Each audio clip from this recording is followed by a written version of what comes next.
முடிவின் துவக்கம் என்ற இந்த நிகழ்ச்சிக்கு மீண்டும் உங்களை நான் வரவேற்கிறேன். நாம போன எபிசோட்ல இருந்து வெளிப்படுத்தின விசேஷத்தின் புஸ்தகத்தை குறித்து நம்ம பார்த்துக்கிட்டு வரோம். அதுல போன எபிசோட்ல இந்த புஸ்தகமானது எவ்வளவு முக்கியமானது என்று இந்த புஸ்தகத்தை குறித்ததான ஒரு அறிமுகத்தை நாம் பார்த்தோம். போன எபிசோட நம்ம நிறைவு பண்ணும்போது ஒரு கேள்வியோட கூட நம்ம அதை முடிச்சிருந்தோம். அது என்ன அப்படின்னா, இந்த புஸ்தகத்தை நம்ம எப்படி வாசிக்கணும் அப்படின்னு. ஸோ இந்த ஒரு எபிசோட்ல அதை குறித்து நம்ம கேட்டு தெரிஞ்சுக்குவோம். வாங்க. Praise lord brother. Praise lord brother, போன எபிசோட்ல இருந்து நம்ம இந்த வெளிப்படுத்தலை குறித்து டிஸ்கஸ் பண்ணிக்கிட்டு வரோம். ஸோ போன எபிசோட்ல ஒரு இன்ட்ரடக்ஷன்னா இந்த ரெவலேஷன் புக்னா என்ன, அதோடைய முக்கியத்துவம் என்ன அப்படின்றத நம்ம பார்த்தோம். முடிவில் நான் உங்ககிட்ட ஒரு கேள்வியை கேட்டிருந்தேன். இந்த வெளிப்படுத்தின விசேஷம் நிறைய பேருடைய மைண்ட் செட் என்ன அப்படின்னா, இந்த புஸ்தகம் எனக்கு புரியுறது இல்லை. ஏன்னா பைபிளில் அவங்க எல்லா புஸ்தகத்தையும் வாசிக்கிறாங்க. ரெவலேஷன் புஸ்தகத்தை படிக்கிறதுக்கு ஜனங்க ரொம்ப அந்த டிஃபிகல்ட்டியை ஃபேஸ் பண்ணுறாங்க. ஸோ ஈஸியாக எங்களுக்கு இது புரியாது, ஏன்னா இதில் அநேக சிம்பிள்ஸ், நம்பர்ஸ், மிருகங்கள் இருக்குது. இது எதுவுமே படிக்கிறவங்களுக்கு ரிலேட் பண்ணுற மாதிரி அவங்க திங்க் பண்ண முடியல. ஸோ இதை படிக்கிறது எங்களுக்கு ரொம்ப கஷ்டமாக இருக்குன்னு சொல்கிறாங்க. ஸோ இந்த புத்தகத்தை நம்ம எப்படி படிக்கிறது, எப்படி புரிஞ்சுக்கிறது அப்படின்னு இந்த எபிசோடில் நீங்கள் சொன்னீங்கன்னா அது நமக்கு ஹெல்ப்ஃபுல்லாக இருக்கும். இப்போது இந்த வெளிப்படுத்தின விசேஷம் புஸ்தகத்தை நம்ம எப்படி படிக்கிறது அப்படிங்கிறத பார்க்குறதுக்கு முன்னாடி இந்த புஸ்தகத்தினுடையதான ஒரு வேல்யூவை நம்ம பார்க்க போகிறோம். எதுக்காக அப்படின்னா, எந்த ஒரு பொருளையுமே நம்ம ஹேண்டில் பண்ணுறது அந்த பொருளுடையதான வேல்யூ தெரிஞ்சால் தான் நம்ம அதை ஹேண்டில் பண்ணுவோம். ரொம்ப சாதாரணமாக இருந்தோம்னா அதை நம்ம கேஷுவலாக, அதோட வேல்யூ தெரியாட்டி ரொம்ப கேஷுவலாக ஹேண்டில் பண்ணுவோம். உதாரணமாக எனக்கு ஒரு நாள் ஒரு வாட்ச் கொடுத்தாங்க. அந்த வாட்சை அவங்க ரொம்ப இதை பண்ணி கொடுத்தாங்க. நான் பொதுவாக வாட்ச் ரொம்ப கட்டாத ஆள். யாராவது கொடுத்தா தான் அது கட்டுவேன். எனக்கு இல்லைன்னா அவ்வளோ இஷ்டம் இருக்காது. அந்த வாட்சை நான் கழட்டி ஒரு இடத்துல வச்சுட்டேன். அப்போ அவங்க எனக்கு ஃபோன் பண்ணி, பாஸ்டர் அந்த வாட்ச் பார்த்தீங்களா, அவங்க பிடிச்சிருக்கா அவங்களுக்கு அப்படின்லாம் கேட்டாங்க. பிடிச்சிருக்கு, பார்த்தேன், நல்லாயிருக்கு பாஸ்டர், அது கொஞ்சம் கேர்ஃபுல்லாக வச்சுக்கோங்க, நடுவில் ஒரு சின்ன டைமண்ட் இருக்குது, அது ரொம்ப காஸ்ட்லி அப்படின்னாங்க. அப்புறமா தான் அந்த வாட்சையே தேடுறேன் நான், எங்கே வச்சேன் அப்படின்னு சொல்லி. எதுக்காக சொல்ல போகிறேன் அப்படின்னா, நாம் பல நேரங்களில் அதோடைய வேல்யூ தெரியாது, நம்ம பாட்டு கேஷுவலாக ஹேண்டில் பண்ணுவோம். வேல்யூ தெரிஞ்சுட்டா மட்டும்தான் நம்ம இருப்போம். அதே மாதிரி தான் வெளிப்படுத்தின விசேஷம் புஸ்தகத்துடைய வேல்யூ. இந்த புக்கு அப்படின்றது ஒரு பிரிண்டட் வேர்ஷனுங்கிறத விட இந்த பிரிண்டட் வேர்ஷனாக இருக்கக்கூடிய வேர்டு எங்கேருந்து வந்ததுன்னு பார்க்கணும். இப்போது ரெவலேஷன் 1ஆம் அதிகாரம் 1வது வசனம் 2வது வசனத்தை நீங்கள் வாசித்து பார்த்தீங்கன்னா, அங்கே வசனம் தெளிவாக சொல்லுது, சீக்கிரத்தில் சம்பவிக்க வேண்டியவைகள். அப்படின்னா என்ன அர்த்தம்னா, இது ரொம்ப சீக்கிரம் நடக்க போகுது. அதுவே ஒரு வேல்யூ. ஒரு மனுஷனுடைய வாழ்க்கையில் எப்போவுமே நம்ம என்ன எதிர்பார்ப்போம்னா, எதிர்காலத்தில் என்ன நடக்கும். ஆமாம், ஒவ்வொரு மனுஷனுக்குமே அந்த தாட் ஒன்று, ஸ்பிரிச்சுவல் பர்சன், நான் ஸ்பிரிச்சுவல் பர்சன். அதனால தான் பார்த்தீங்கன்னா, கிளியில் ஆரம்பித்து கம்ப்யூட்டர் வரைக்கும் நம்ம போய் கேட்குறோம், அடுத்து எனக்கு என்ன நடக்கும். எப்போவுமே நம்முடைய கான்சன்ட்ரேஷன் ஃபியூச்சரை குறித்து தான் இருக்கும். இப்போ வேலைக்கு போகிற விஷயத்தில் இருக்கலாம், என்னவா இருந்தாலும் ஃபியூச்சர் நல்லா இருக்கணும் அப்படின்னு தான் நம்ம பார்க்குறோம். ஆமாம், அந்த ஃபியூச்சரோட தாட் ஓடிட்டே இருக்கும். ஆமாம், என்னதான் நீங்கள் விசுவாசியாக இருந்தாலும், ஃபியூச்சரை விசுவாசித்தாலும் அதை தெரிஞ்சுக்கிறதுல உங்களுக்கு ஒரு ஆர்வம் இருக்கும். ஆமாம். ஸோ ஆண்டவர் என்ன செய்கிறாரு, பழைய ஏற்பாட்டில் சொல்லும் போது, வரும் காரியங்களை குறித்து என்னிடத்துல கேளுங்கள், நான் உங்களுக்கு மறு உத்தரவு அருளுவேன் அப்படிங்கிறார். ஆனால் புதிய ஏற்பாட்டில் கேட்காமே சொல்கிறாரு, நான் இனி சம்பவிக்க போகிறேன், நான் உனக்கு காண்பிப்பேன் அப்படின்னு சொல்கிறார். ஸோ அப்போனா இப்போ நம்மக்கிட்ட இருக்கிறது எல்லாமே ஃபியூச்சரிட்டிக் புக். அது உள்ள எல்லாமே அவர் கொடுத்த நாள்லேருந்து ஃபியூச்சர் சம்மந்தப்பட்ட விஷயங்கள் அதில் இருக்குது. அப்படின்னா யோசித்து பாருங்களேன், அது எவ்வளோ வேல்யூ பாருங்கள். ஒரு நடந்து முடிஞ்ச விஷயம், ஹிஸ்ட்ரி புக்கு, அதுக்கே எவ்வளோ வேல்யூ கொடுக்குறோம் நம்ம, இல்லையா? அது நம்ம படிக்க போகிறோம், முடிஞ்ச விஷயத்த படிக்கிறோம், அதுக்கே இவ்வளோ இம்பார்ட்டன்ஸ் கொடுக்குறோன்னா, எனக்கு தெரியாத ஒரு விஷயம் எனக்கு தெரிய போகுது, அது வேற யாருக்கும் தெரியாது, படிக்கிற எனக்கு மட்டும்தான் தெரியும் நம்ம நினைக்கும் போது அது எவ்வளோ வேல்யூ பாருங்கள். ஸோ இது நம்பர் 1. நம்பர் 2, இப்போ அதில் பிதாவாகிய தேவன், இப்போ நான் சொல்கிறதில் அப்படியே நீங்கள் கவனிச்சிட்டே வாங்க. பிதாவாகிய தேவன் இயேசு கிறிஸ்துவுக்கு ஒப்புவித்ததும், இப்போ பிதா அதை நேரடியாக உங்களுக்கு எனக்கும் தரல. ஆமாம், அவர் யார்கிட்ட கொடுக்குறாரு? இயேசு கிறிஸ்து கிட்ட கொடுக்குறாரு. இயேசு கிறிஸ்து தம்முடைய தூதனை அனுப்பி தம்முடைய ஊழியக்காரனாகிய யோவானுக்கு வெளிப்படுத்தினான விசேஷம். ஓகே. அப்போ இந்த புக்கு நம்மகிட்ட ரீச் ஆகிறதுக்கு முன்னாடி ஏற்கனவே 4 ஸ்டேஜை கிராஸ் ஆயிருக்கு. ஆமாம், ஃப்ரம் த ஹெவன், பிதா கிட்ட இருந்து அடுத்து கிரைஸ்ட் கிட்ட போது, கிரைஸ்ட்லேருந்து அவர் ஏஞ்சலை அனுப்பி அவர் யார்கிட்ட கொடுக்குறாரு? யோவான்கிட்ட கொடுக்குறாரு, அப்போஸ்தலர்கிட்ட கொடுக்குறாரு. இப்போ யோவானை பார்த்து சொல்கிறாரு, 7 ஆசியாவில் உள்ள 7 சபைகளுக்கு எழுதுங்கிறாரு. ஆமாம். அப்போ 5வது இடம் எது? சபைகளுக்கு வரணும். சபைக்கே அவர் கொடுக்குறாரு. யோவான் எழுதிட்டார், இப்போ நம்மகிட்ட எழுதி கொடுத்துட்டார். இப்போ சபையில் வசனம் சொல்லுது, ஆவியானவர் சபைகளுக்கு சொல்லுகிறதை காது உள்ளவன் கேட்க கடவன். அப்போ 6வதா யார் இன்டர்ஃபர் ஆகிறார்? பரிசுத்த ஆவியானவர் இன்டர்ஃபர் ஆகிறார். இப்போ இது யாருக்கு ரீச் ஆகுது? நமக்கு ரீச் ஆகுது. Each and every person. ஆமாம், நான் தான் இந்த 7வது ஆள். அப்போ நல்லா கவனிச்சு பார்த்தீங்கன்னா, பிதா, இயேசு, தூதன், அப்போஸ்தலர், பரிசுத்தாவியானவர், சபை, நான். அப்போ சபையின் தூதனுக்கு எழுதுகிறதாவதுன்னு வசனம் சொல்லுது. அப்போ சபையில் உள்ளதான ஒரு ஊழியக்காரருக்கோ அல்லது அவருக்கோ கொடுத்து அவர் வழியாக சபைக்கு கொடுக்கப்படுது. 7 ஸ்டேஜ் இருக்கும் அதில். ஓகே. அப்போது இந்த புக்கை வாசிக்கும் பொழுது இதே மாதிரி தான் நான் விசுவாசிக்கிறேன் எல்லா புக்குமே. ஆனால் இந்த புக்கில் தான் இந்த புரோட்டோகால் இருக்குது. ஆமாம். அப்போது இந்த புக்கை வாசிக்கிற அல்லது படிக்கிற இந்த ஒரு புக்குக்கு இன்னொரு விசேஷம் இருக்குது. எல்லா வேத வசனத்தை இரவும் பகலும் தியானிக்கணும். இரவும் பகலும் அவரோட வேதத்தில் தியானமாக இருக்கிற மனுஷன் பாக்கியவான். ஆனால் இந்த புக்குக்கு மட்டும்தான் வசனம் சொல்லும், வாசிக்கிறவன், தியானிக்கிறவன், கேட்கிறவனும் பாக்கியவான். ஆமாம்.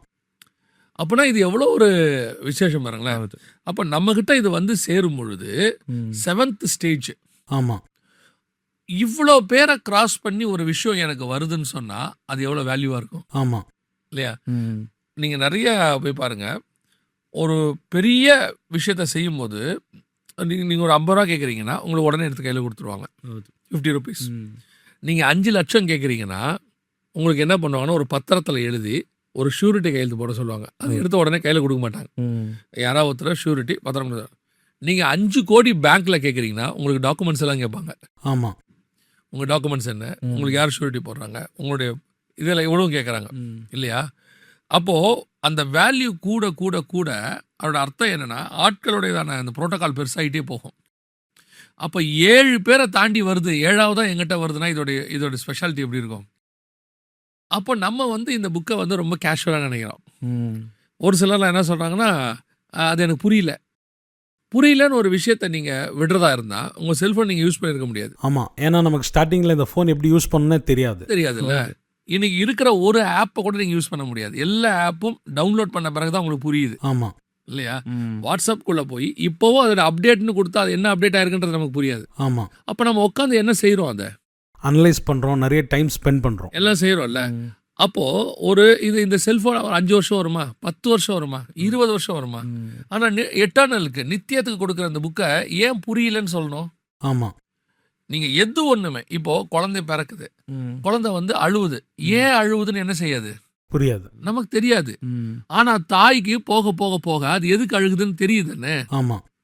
யாராவது சொல்லுவோம், ஐயோ குழந்தை அழுகுதுன்னு, அது சும்மா தான் அழுகுதும்பாங்க. ஆமாம். அதே நேரத்தில் குழந்தை அழுகுது ஒரு நேரத்தில், ஐயோ அது பசியில் அழுகுதும்பாங்க. இல்லைன்னா தூக்கம் வந்துருச்சு அதான் அழுகுதும்பாங்க. அந்த அழுகைக்கு அவங்களுக்குனால படிக்க முடியுதுல்ல. ஒரு தாய்க்கு மட்டும்தான் அது ஏன் அழுகுதுன்னு தெரியும், மற்றவங்க பார்க்குறவங்களுக்கு அது புரியாது, ஆகாது. அதே மாதிரி தான் நீங்கள் புரிஞ்சுக்கணும்னு முடிவு பண்ணிட்டீங்கன்னா உங்களுக்கு அது புரியும். ஆமாம். அப்போ உங்களுக்கு இதை புரிஞ்சுக்க இஷ்டம் இல்லை. ஆமாம். ஒரு இடத்துல எது ஒன்றுமே கஷ்டம்தான், எதுவுமே சும்மா கிடைக்கிறதில்ல.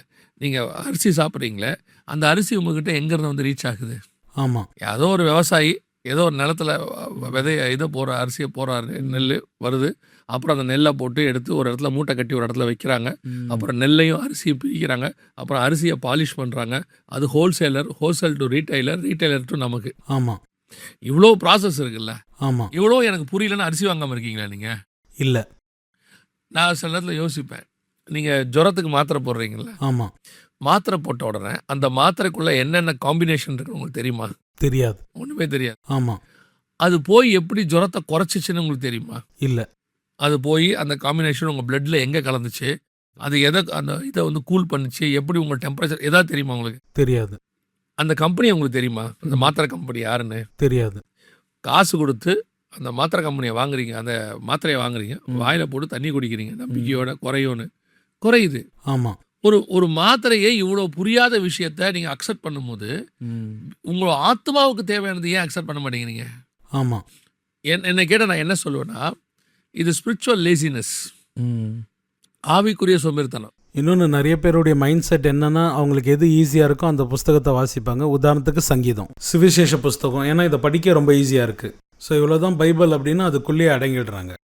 இல்லை, இப்போது அந்த சங்கீதமாக இருக்கட்டும், எல்லாமே இருக்கட்டும், அதுக்கு பின்னாடியும் ஒரு தேவனுடையதான மறைபொருள் இருக்கு. ஆமாம். இப்போ சங்கீதத்தில் தான் சொல்கிறாங்க, என் தாடி மயிரை பிடித்து இழுத்தார்கள், என் தேவனை ஏன் என்னை கைவிட்டீர். இதெல்லாம் எங்கே இருக்குது? சங்கீதத்தில் இருக்கு. ஆமாம். நீங்கள் சங்கீதத்தையுமே நீங்கள் வெறும் நார்மலாக படிச்சுட்டு போனீங்கன்னா அதில் உள்ளதான டேஸ்ட் கிடைக்காதுல்ல. ஆமாம். இல்லையா? சிலருக்குலாம் நீங்கள் பார்த்தீங்கன்னு சொன்னால் ரோட்டில் நின்று பார்த்துருப்பீங்க, அர்ஜென்ட்டாக சாப்பிட்டுக்கிட்டு இருப்பாங்க. ஆமா அவங்க என்ன செய்வாங்கன்னு பார்த்தீங்கன்னா, அந்த கூட்டு பொரியல் எல்லாத்தையும் போட்டு மொத்தமாக மிக்ஸ் பண்ணி கிடுகிடுன்னு அடிச்சுட்டு, அவங்கள என்ன ஏன் இவ்வளோ அர்ஜென்ட்டாக சாப்பிட்றீங்க அப்படின்னு கேட்டால் அவங்க சொல்லுவாங்க, ரொம்ப வேலை இருக்கே, ஆமா பசி சாப்பிடணும், பசி அடங்கினா சரி. ஆனால் அப்படி சாப்பிடக்கூடாதுன்னு அவங்களுக்கு தெரியல. ஆமா ஆனால் அவங்க சுச்சுவேஷன் அது. நிறைய நம்ம ஊரில் சொல்லுவாங்க, நொறுங்க தின்றால் 100 வயது அப்படிம்பாங்க. அதோட அர்த்தம் என்ன அப்படின்னா, நொறுக்கு தீனி தின்னான்ல உட்காந்து பொறுமையாக சாப்பிட்டா நம்ம உடம்பு வந்து ரொம்ப நாள் இருக்கும். என்ன காரணம்னா, நம்ம அரைச்சி மென்று முழுங்கினா தான் டைஜஸ்டிவ் சிஸ்டம் நல்லா வேலை செய்யும், உடம்புல எல்லாம் கலக்கும். அதே மாதிரி தான் வேத வசனத்தை அசைபோடணும். அதனால தான் வசனம் சொல்லுது, அவர் என்னை புல்லுள்ள இடங்களில் மேய்த்து. நீங்கள் நல்லா ஆடு பாருங்க, மேய்ஞ்சிட்டு அதுக்கப்புறம் அதை என்ன செய்யும், உட்காந்து அசை போடும். நீங்கள் மாடு பாருங்க, நல்லா மேய்ஞ்சிரும், அப்புறம் உட்காந்து அசை போடும். குரங்க பாருங்க, அது நல்லா எடுத்து இந்த இடத்துல அடக்கிக்கும், அப்புறம் உட்காந்து அசை போடும். இப்போ நம்ம மட்டும்தான் அறக்க பறக்க. காலையில் பைபிள் வாசிக்கணும், வாசிக்கிறதே இல்லை ஒரு குரூப்பு வாசிக்கும் போது கர கேட்டால் டைம் இல்லை, போனோம். அது உங்கள் உடம்புக்கு கெடுதி. ஆமாம் நீங்கள் வந்து அது எப்படி கெடுதின்னு சொல்கிறேன். என்னங்க வேதம் வாசிக்கிறது கெடுதியானா, நீங்கள் உங்கள் பைபிளை தியானிக்காமையே ஒன்றுமே செய்யாமல் வாசிச்சோன்னு ஒரு சாட்டிஸ்ஃபேக்ஷன் வருதுல்ல உங்களுக்கு. ஆமாம் பைபிள் வாசிச்சிட்டோம் அப்படின்னு. அது என்ன பேசிஸ் அது? ஸோ இந்த வேதத்தை குறிப்பாக வெளிப்படுத்த எல்லா புக்குமே அப்படி தான். நம்ம வெளிப்படுத்தின விஷயம் பேச சொல்கிறேன். வெளிப்படுத்தின விசேஷத்தை நீங்கள் எவ்வளோக்கு எவ்வளோ தியானிக்கிறீங்களோ அவ்வளவுக்கு அவ்வளோ விஷயம் அது உள்ள இருக்கு. அத்தனையும் ஃபியூச்சர் விஷயம். ஆமாம் இப்போ இயேசு வந்தார், மரித்தார், உயிர் தெழுந்தாருங்கிறதும் தீர்க்க தரிசனமாக இருக்கு. ஆமாம் அதையும் தியானிக்கலாம். ஆனால் இது இனி இயேசு வருவார், ஆளுகை செய்வார், மரித்தோர் எழுந்திருப்பார்கள், இவ்வளோ விஷயங்களும் இது உள்ள இருக்கு. அப்போ இந்த தியானம்ங்கிறது இந்த இந்த இம்பார்ட்டன்ஸுங்கிறது நம்ம எவ்வளோ கொடுக்குறோன்னு தான் நம்ம பார்க்கணும். ஸோ இந்த இந்த எபிசோடில் முதல் பகுதியாக நான் சொல்ல விரும்புகிறது, கிவ் டைம். இது உங்கள் ஆத்மாவை கொண்டு போய் பரலோகத்தில் சேர்க்க போகுது. அதுக்குரிய நேரத்தை அதுக்கு கொடுக்கணும். சிலர்லாம் நைட்டு பார்த்தீங்கன்னா வந்துட்டு நல்லா நைட் ட்ரெஸ் ஒன்று, பேண்ட்டோ நைட் பேண்ட்டோ அல்லது லுங்கியோ ஏதோ ஒன்று ஆஃப் ஷார்ட்ஸோ போட்டு நல்லா முகத்தை கழுவி ரிலாக்ஸாக உட்காந்து சாப்பிடுவாங்க. ஆமாம் அப்போ தான் சாஃப்ட் அவங்களுக்கு ஒரு ஃபீல் இருக்கும், சாப்பிட்ட மாதிரி ஒரு ஃபீல் இருக்கும். நம்ம ஏன் அந்த ரிலாக்ஸ் ஆகிட்டு சாப்பிட்றோம்? ஏன் வீட்லேயும் வந்து அதே மாதிரி ஷூ சாக்ஸ் எல்லாத்தையும் போட்டுக்கிட்டு பெல்ட்டெல்லாம் போட்டு நைட் சாப்பிடும்போது கிடுகிடுன்னு சாப்பிட்டா அத்தனை பேர் என்ன சொல்லுவாங்க, ஏன் போய் எல்லாத்தையும் மாற்றிட்டு வந்து சாப்பிட்டா என்ன அப்படின்னு கேட்பாங்க. ஆமாம் அந்த மாதிரி தான் வேத வசனத்தை உட்காந்து பொறுமையாக தியானிக்கும். ஏன்னா இன்னைக்கு என்ன ஆயிடுச்சுன்னா பிரதர், பிஸி வேர்ல்டாக இருக்கிறதுனால எல்லாத்துலேயும் வந்து இன்ஸ்டண்ட்டாக நம்ம சாப்பிட்றது கூட பார்த்தீங்கன்னா முந்தி காலத்துலலாம் சமைச்சு பொறுமையாக சாப்பிட்டுக்கிட்டு இருந்தாங்க. இப்போ இன்னைக்கு எல்லாமே இன்ஸ்டண்ட்டாக வந்துருச்சு. அதனால இந்த இன்ஸ்டண்ட்டை எல்லா விஷயத்தையும் அப்ளை பண்ணுறாங்க. பைபிள்லையும் கூட இன்ஸ்டண்ட்டாக எனக்கு புரிஞ்சிடணுன்றாங்க. ஸோ புரியலனா இது எனக்கு வேணாம் அப்படின்ற ஒரு முடிவுக்கு ஜனங்க வந்துடுறாங்க. நான் என்னுடைய வியூவை சொல்கிறேன், அது சரியான்னு சொல்லுங்கள். பிஸியாக நம்ம வச்சுக்கிறோமே ஒழிய அவ்வளோ பிஸி நம்ம இல்லை. ஆமாம் இந்த ஃபோன் இருக்குல்ல, இந்த ஃபோனை நீங்கள் எடுத்தால் மினிமம் 10 நிமிஷமாவது பார்க்குறீங்கல்ல. ஆமாம் அந்த 10 நிமிஷத்தில் என்ன பார்த்தீங்க? தேவையானது 1 நிமிஷமாக தான் இருக்கும். அதில் மிச்சம் 9 நிமிஷம் தேவையில்லாதது அங்கே வந்தது நம்ம பார்த்தோம். இன்னொன்று நம்ம மொபைல்லே தெரிஞ்சிடும் பிரதர், ஸ்க்ரீன் டைம்னு ஒன்று இருக்குது. அதுலேயே நம்ம செல்ஃப் எக்ஸாமின் பண்ணிடலாம். அந்த ஸ்க்ரீன் டைமை செக் பண்ணாலே போதும், ஒரு நாளைக்கு எவ்வளோ மணி நேரம் நம்ம மொபைல் யூஸ் பண்ணுறோன்னு தெரிஞ்சிடும். தெரியுதுல்ல? ஆமாம். அப்போ பிஸி ஆக்கிக்கிறோம் நம்மளை. அந்த டைமை நீங்கள் சேவ் பண்ணலாம். சேவ் பண்ணி என்ன செய்யலாம்? பைபிள் வாசிக்கலாம். எனக்கு ஒரு ஊழியக்கார் தெரியும். அவர் குட்டி பைபிள் ஒன்று பாக்கெட்டில் வச்சுருப்பார். அவர் வீட்டில் அவருக்கு பைபிள் வச்சுருக்காரு, குட்டி பைபிள். எங்கேயாவது போய் உட்காந்த உடனே 5 மினிட்ஸ் வெயிட் பண்ணுங்க சார் வரேன்னு சொன்னால் பைபிளை கையில் எடுத்துருவார். இப்படி உட்காந்துருவார். நம்மள தான் என்ன பண்ணிடுவோம், ஃபோனை கையில் எடுத்துருவோம். டக்குன்னு இப்படி ஒன்று எடுத்து இப்படி பிரிச்சுருவோம்ல, அவர் டக்குன்னு எடுத்து பைபிள் எடுத்து பார்த்துட்டே இருப்பார். அதாவது ஏதாவது ஒரு வசனத்தை பார்த்துட்டே இருப்பார். இந்த பழக்கம் வந்து உங்களை தேவனோட சஞ்சரிக்க வச்சுக்கிட்டே இருக்கும் பாருங்களேன். அப்போ அந்த வசனத்தை தியானிச்சுக்க வச்சுக்கிட்டே இருக்கும். அந்த வசனத்தை பற்றின ஒன்று உங்கள் மைண்டில் ஓடிட்டே இருக்கும். நம்ம பெரும்பாலும் நம்மளை பிஸி ஆக்கிக்கிறோம். வேலை இருக்கு, ஆமாம், இல்லைன்னு சொல்லலை. இப்போ நீங்கள் சொல்லி யோசிச்சு பாருங்கள். நம்ம அப்பா அம்மாக்கள் வந்து ஒரு காலகட்டத்தில் வீட்டு வேலையும் பார்த்து, அப்போ துணி துவைக்கிறதுக்கு மிஷின் கிடையாது, மிக்சி கிடையாது, கிரைண்டர் கிடையாது, அப்புறம் வந்துட்டு ஹோட்டல்ஸ் கிடையாது. அந்த காலத்தில் எல்லாமே வீட்டில் தான் செஞ்சோம். ஆமாம் இல்லையா? ஆமாம். வேலைக்கு போகணும், வந்தோம், எல்லாம் பண்ணோம். இப்போது நான் அதானே செய்கிறோம். இப்போவும் அதுதானே செய்கிறோம். ஆனால் இப்போ அதுக்கான வசதிகள் கொஞ்சம் பெருகி இருக்குல்ல. ஆமாம், மிஷின்ஸ் வந்திருக்கு, எல்லாம் வந்திருக்கு. ஏன் டைம் இல்லைன்றோம்? இப்போ என்னன்னு கேட்டிங்கன்னா, இந்த டிஸ்ட்ராக்ட் பண்ணுற விஷயங்கள் அதிகமாயிட்டு. ஆமாம். முந்தி வீட்டுக்கு வந்தால் வீட்டில் உள்ளவங்களோட தான் பேசுவீங்க. இப்போ வீட்டுக்கு வந்தால் வெளியே இருக்கிறவங்களோட நிறைய பேசிகிட்டு இருக்கோம். ஏன்னா அந்த ஃபோன் வந்ததுனால. முந்தைய வீட்டுக்கு வந்தால் டிவி ப்ரோக்ராமில் ஏதோ 1-2 ப்ரோக்ராம் தான் இருக்கும். இப்போ வீட்டில் 24 ஹவர்ஸும் டிவியில் ப்ரோக்ராம் ஓடுது. ஆமாம். ஸோ இது எல்லாமே என்ன ஆக்கிடுச்சுன்னு கேட்டிங்கன்னா, நீங்கள் தேவனோட இருக்கிறதையும் குடும்பத்தோடு இருக்கிறதையும் க்ளோஸ் பண்ணிடுச்சு. அதனால் என்ன ஆகுது, இதை வாசிக்கிறதுக்கு நமக்கு என்ன இல்லை, நேரம் இல்லை. சரி, ஸோ ஃபஸ்ட்டு இதை நல்லா தியானிக்கணும், வாசிக்கணும், இதோட வேல்யூ உங்களுக்கு தெரியணும். இது வந்து கிட்டத்தட்ட 7வது ஸ்டேஜில் எங்கிட்ட ரீச் ஆகிருக்கு. ஆமாம். அப்போ இது எவ்வளோ எனக்கு இம்பார்ட்டண்ட் அப்படிங்கிறத இவங்க பார்க்கணும். ஆமாம். சரியா? 2வது, இப்போது இதை வாசிக்கிறது அல்லது இதை தியானிக்கிறது எப்படின்னு சொல்லி எனக்கு தெரிஞ்சது, எனக்கு எல்லாம் தெரியாது, எனக்கு என்ன தெரியுமோ அதை நான் இவங்களுக்கு சொல்கிறேன். இதில் ஒரு உதாரணத்துக்கு ஒரு வசனம் எடுத்துப்போம். அந்த வசனத்தை எக்ஸ்பிளைன் பண்ணால் எப்படி தியானிக்கிறோங்கிறது நமக்கு ஓரளவுக்கு தெரிஞ்சிடும். ஓகே, சரியா? இப்போது நான் எனக்கு தெரிஞ்சதை மட்டும் எடுக்கிறேன். வெளிப்படுத்தின விசேஷம் 13ஆம் அதிகாரம் 1ஆம் வசனம் இருக்குது. அந்த வசனத்தை நீங்கள் எடுத்து பார்த்தீங்கன்னு சொன்னால், பின்பு நான் கடற்கரை மணல் மேல் நின்றேன், அப்பொழுது சமுத்திரத்திலிருந்து ஒரு மிருகம் எழும்பி வர கண்டேன். 7 தலைகளும் 10 கொம்புகளும் இருந்தன. அந்த கொம்புகளின் மேல், தலைகளின் மேல் தூஷணமான நாமமும் இருந்தன அப்படின்னு இருக்கு. ஸோ இது ஒரு ஒரு ஓமை அல்லது ஒரு தரிசனம். ஸோ அப்போ அந்த ஓமைகளை மற்ற புக்குக்கும் இந்த புக்குக்கும் நமக்கு டிஃப்ரென்ஸ் இருக்குது. இப்போ இந்த ஓமையை பாருங்கள், 13ஆம் அதிகாரத்தில். இதில் பார்த்தீங்கன்னு சொன்னால் இந்த ஓமை முழுக்க முழுக்க இல்லாத ஓமை. ஆமாம். இப்படி ஒரு விஷயம் இல்லவே இல்லை, இல்லையா? இப்போ நம்ம இதை படிக்க போகிறோம். இதில் இன்னொரு விஷயம் புரிஞ்சுக்கணும், யூகிக்கக்கூடாது. ஆமாம். எதை என்ன செய்யக்கூடாது, கெஸ் பண்ணக்கூடாது. இதுவா இருக்கலாமோ அப்படின்னு நினைக்கக்கூடாது. ஏன் அப்படின்னா, கெஸ் பண்ணுற நீங்கள் மாம்சத்தில் இருக்கீங்க. ஆமாம். எழுதுனது ஆவியில் இருக்கு, ஆவியானவர் எழுதுனது. ஆவிக்கும் மாம்சத்துக்கும் எப்பவுமே போராட்டம் தான். ஆமாம். சரியா? அதனால ஆவியானவர் சொல்லுகிறதை காதுள்ளவன் கேட்க கடவன். எனக்கு நிறைய அறிவு இருக்கும், எங்கிட்ட நிறையா இருக்கும். நீங்கள் பவுல் பார்த்தீங்கன்னா ஒரு காரியம் சொல்லுவார், சபையின் மூப்பர்கள் எழுதி கொடுத்ததை பவுல் என்ன பண்ணார்னா போய் பிரசங்கம் பண்ணார்னு இருக்கும். சரியா? இது ஒன்று. இன்னொன்று வாசிங்கன்னா பவுல் கமாலியல்கிட்ட படித்தார்னு ஒன்று இருக்கும். இது 2. ஆனால் நீங்கள் கமெண்ட் எடுக்கும்போது ஒரு வார்த்தை, பவுல் எழுதுனது 1 கொரிந்தியர் 11 சொல்கிறீங்கல்ல. ஆமாம். உங்களுக்கு ஒப்புவித்ததை நான் கர்த்தரிடத்தில் பெற்றுக்கொண்டு. அப்போ பவுல்கிட்ட பார்த்தீங்கன்னு சொன்னால் 3 காரியங்கள் இருக்குது. ஒன்று கமாலியல்கிட்ட படித்தது, இன்னொன்று சபையில் உள்ள மூப்பர்கள் சொல்லிக் கொடுத்தது, இன்னொன்று கர்த்தர் சொல்லிக் கொடுத்தது. புரியுதா? இப்போ நீங்கள் எதை தியானிக்கிறீங்கன்றத கான்செப்ட். இன்னொன்று பிரதர், நீங்கள் சொன்னதுனால சொல்கிறேன், நிறைய பேர் இந்த ரெவலேஷனை புரிஞ்சுக்கிறதுக்கு என்ன பண்ணுறாங்க அப்படின்னா, நிறைய கமெண்ட்ரிஸ் படிக்கிறாங்க. நிறைய பேர் என்ன பண்ணுறாங்கன்னா கூகுளில் சர்ச் பண்ணுறாங்க. இப்படி பல விஷயத்தை போட்டு மிக்ஸ்அப் பண்ணுறாங்க. ஸோ இதையெல்லாம் புரிஞ்சுக்கிட்டு இப்படி வாசிக்கிற ஜனங்க கொஞ்சம் பேர் இருக்காங்க. அதுதான் நமக்கு யூஸ்வலாகவே இருக்கும். யூஸ்வலாக மைண்டில் என்ன இருக்கும் அப்படின்னு கேட்டிங்கன்னா, இதை இவர்கிட்ட கேட்டால் நமக்கு ஈஸியாக இருக்குமே, ஆமாம், இல்லை இந்த புக்கை படித்தார். இது எனக்கு ஆண்டவர் எப்படி மாற்றினாருன்னு நான் சொல்லிடுறேன்.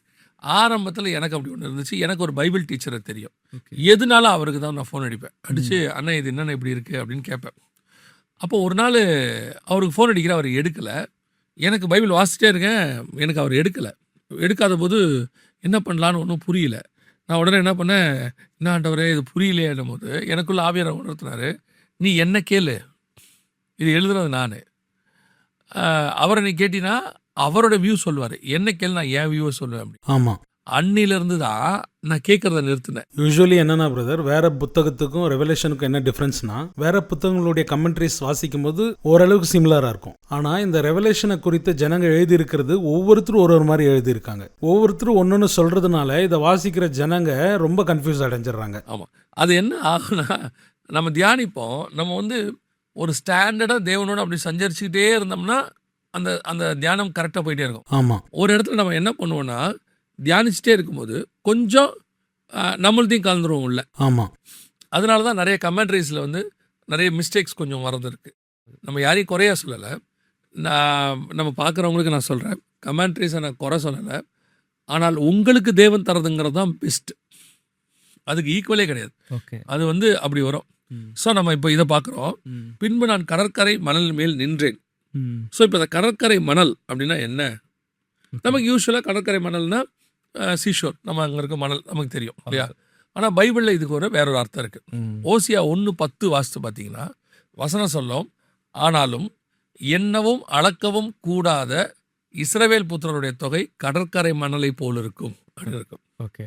அப்போ கடற்கரை மணலுங்கிறது எதுக்கு அடையாளமாக இருக்குது? இஸ்ரேல் ஜனங்களுக்கு அடையாளமாக இருக்குது. ஒரு பக்கம் இப்படி போட்டுருவோம், ஒரு பக்கம் கடற்கரை மணல், அதுக்கு நேராக இஸ்ரவேல். அப்பொழுது சமுத்திரத்திலிருந்து ஒரு மிருகம் எழும்பி வர கண்டேன். சமுத்திரம்னா என்ன? அப்படின்னு கேட்டிங்கன்னு சொன்னால் ஆதியாகமம் 1:10 தண்ணீரெல்லாம் ஒரு இடத்தில் சேர கடவுது, சேர்ந்த ஜலத்திற்கு சமுத்திரம் என்று பெயரிட்டார். அப்போ சமுத்திரம்னா ஜனங்கள் தண்ணிகள் நிறைய கூடியிருக்கிற இடம். ஓகே. இப்போ அந்த தண்ணிக்கு என்ன அர்த்தம்? இப்போ கடற்கரை மணல்னா இஸ்ரவேலை சொல்லுது. ஆமாம். தண்ணிக்கு எதை சொல்லுது அப்படின்னா வெளிப்படுத்தல் 17:15 சொல்லுது, அந்த வேசி உட்கார்ந்திருக்கிற தண்ணீர்களை கண்டாயே அவைகள் ஜனங்களும் கூட்டங்களும் ஜாதிகளும் பாஷைக்காரருமாம் அப்படின்னு இருக்குது. ஓகே. அப்படியா? ஓகே. அப்போனா என்ன அர்த்தம்? சமுத்திரம் என்றால் இஸ்ரவேல் அல்லாத ஜனங்கள், மற்றவங்க, மிச்சம் உள்ளவங்க. ஓகே. இது லேண்டு, இது கடல். இந்த லேண்டுங்கிறது இஸ்ரவேலை குறிக்குது, கடலுங்கிறது உலகத்தில். நம்ம ஜனசமுத்திரம்னு சொல்லுவோம் பார்த்தீங்கன்னா நார்மலாக பேசும்போது. ஆமாம். ஜனங்கள் பெருங்கடலென புறப்பட்டு வந்தார் ஆமாம். அப்படின்னு. ஸோ இது உலகத்து ஜனங்களை குறிக்குது, இது இஸ்ரவேலை குறிக்குது. இதிலிருந்து ஒரு மிருகம் எழும்பி வர கண்டேன். ஓகேவா? மிருகம்னா என்ன அப்படின்னு கேட்டிங்கன்னு சொன்னால் தானியேல் புஸ்தகம் 7:23 சொல்லுது, 4ஆம் மிருகம் பூமியிலே உண்டாகும் 4ஆம் ராஜ்யமாம் அப்படின்னு இருக்கு. ஓகே. அப்போ மிருகம்னா என்ன? ராஜ்யம். ராஜ்யம், கவர்மெண்ட். நம்ம ஏன் ஒருவேளை இவங்க தானியேலுக்கு போகணும்னு இவங்க கேட்டாங்கன்னா, தானியேல் 7:2-3 2 வசனத்துலையும் சமுத்திரத்திலிருந்து 4 மிருகம் வந்துச்சுன்னு இருக்கு. ஆமாம். இந்த வெளிப்படுத்தல விசேஷத்தில் 4 இடத்துலேருந்து மிருகம் வரும். ஓகே. சமுத்திரத்துலேருந்து வரும், வெளிப்படுத்தல் 13:1. பூமியிலேருந்து வரும், வெளிப்படுத்தல் 13:11. வானத்துலேருந்து வரும், வெளிப்படுத்தல் 12:3. பாதாளத்துலேருந்து வரும், வெளிப்படுத்தல் 17:8-9. இந்த 4 இடத்துலேருந்து மிருகம் வரும். ஸோ அதனால எல்லா மிருகமும் நீங்கள் கவர்மெண்ட்டுன்னு பார்த்துக்கூடாது. ஆமாம். சரியா? ஒவ்வொன்றுத்துக்கும் ஒவ்வொரு அர்த்தம் இருக்கும். இப்போ சமுத்திரத்திலேருந்து மிருகம் வருதுன்னா ஜனங்கள் மத்தியிலிருந்து ஒரு கவர்மெண்ட் வரும்னு அர்த்தம். ஓகே. ஓகேவா?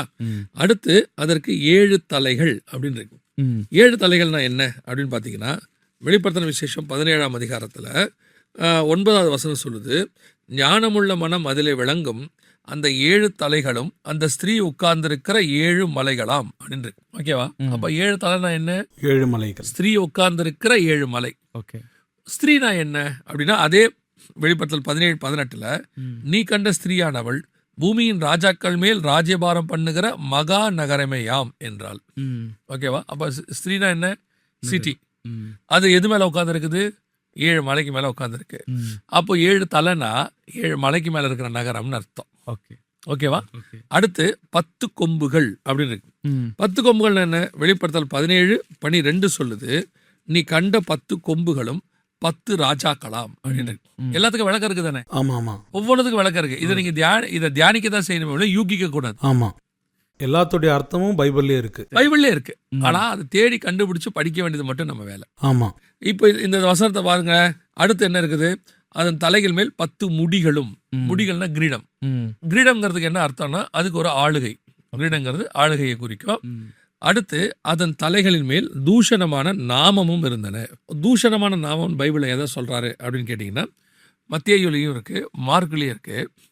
நான் தேவனுடையதான பதிலாளு, நான் தேவனுக்கு பதிலாக. ஒரு இடத்துல இயேசு வந்து என்ன செய்யறாரு?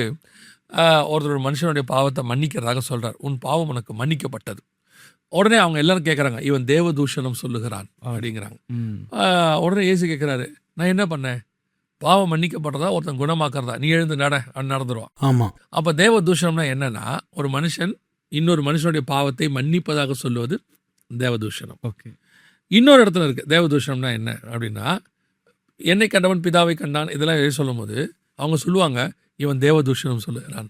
என்னன்னா தன்னை கடவுள்னு சொல்றாரு அப்படின்னு. இயேசு கடவுள் தான், மாற்று கருத்து இல்லை. அவங்க சொல்றாங்க. அப்போ இது மேல என்ன இருக்கு? தூஷணமான நாமம். அப்பனா என்ன அர்த்தம்?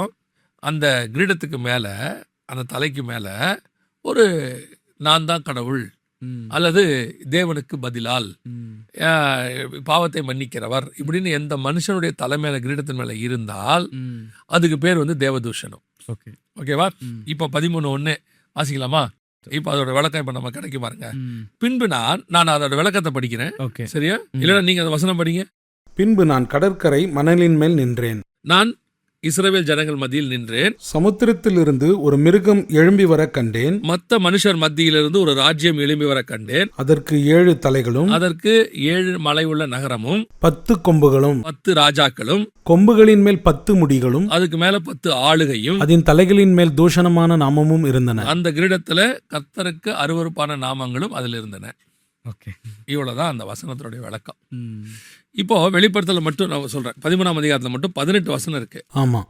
18 வசனத்தையும் இதே மாதிரி படிக்கணும். ஒவ்வொரு வசனத்துக்கு பின்னாடி ஒரு விளக்கம் இருக்கும். இப்போ உதாரணமா 2ஆம் வசனம் சும்மா ஒரு 1 மினிட் சொல்றேன். நான் கண்ட மிருகம் சிறுத்தையை போல இருந்தது. ஆமா அப்ப மிருகம்னா என்ன? ராஜ்யம். ஆமா அப்ப நான் பார்த்த ராஜ்யம் சிறுத்தையை. இப்ப சிறுத்தைனா என்னன்னு போய் பைபிள்ல படிக்கணும். ஆமா இப்படி நீங்க ஒன்னொன்னா தியானிக்க தியானிக்க தியானிக்க ஒரு ஒரு ரகசியம் கிடைக்கும். இப்ப கடைசியா ஒன்று சொல்லிட்டு முடிக்கிறேன் நான். இப்ப இது இனி சம்பவிக்க போகிறது ப்ராபசி. ஆமா இந்த காரியம் இப்ப நடந்திருக்கு. இந்த தீர்க்க தரிசனம் அப்படியே நடக்குது. அது என்ன ஏதுங்கிறத இது எப்படி ப்ராஃபட்டிக்கலா நிறைவேறிச்சு இப்போங்கிறத கர்த்தர் சித்தமானால் நம்ம அடுத்த எபிசோட்ல பார்க்கலாம். ரொம்ப பியூட்டிஃபுல்லாக இருந்தது பிரதர். இவ்வளோ நாள் நாங்கள் என்ன நினச்சிக்கிட்டு இருந்தோம் அப்படின்னா, இந்த வெளிப்படுத்தல் புஸ்தகத்தில் இருக்கிற வசனம்லாம் நமக்கு புரியாது, இது என்னென்னவோ இருக்குது அப்படின்னு நினச்சிட்டு இருந்தோம். இப்போ ஒரு வசனத்தை நீங்கள் எடுத்து விவரித்து சொல்லும்போது தான் அதில் இருக்கிற ஒவ்வொரு வார்த்தையுடைய அர்த்தமும் வேதத்திலேயே இருக்குது. ரொம்ப அழகாக அதை எக்ஸ்பிளைன் பண்ணீங்க. இந்த எபிசோடில் வந்ததுக்காக ரொம்ப நன்றி.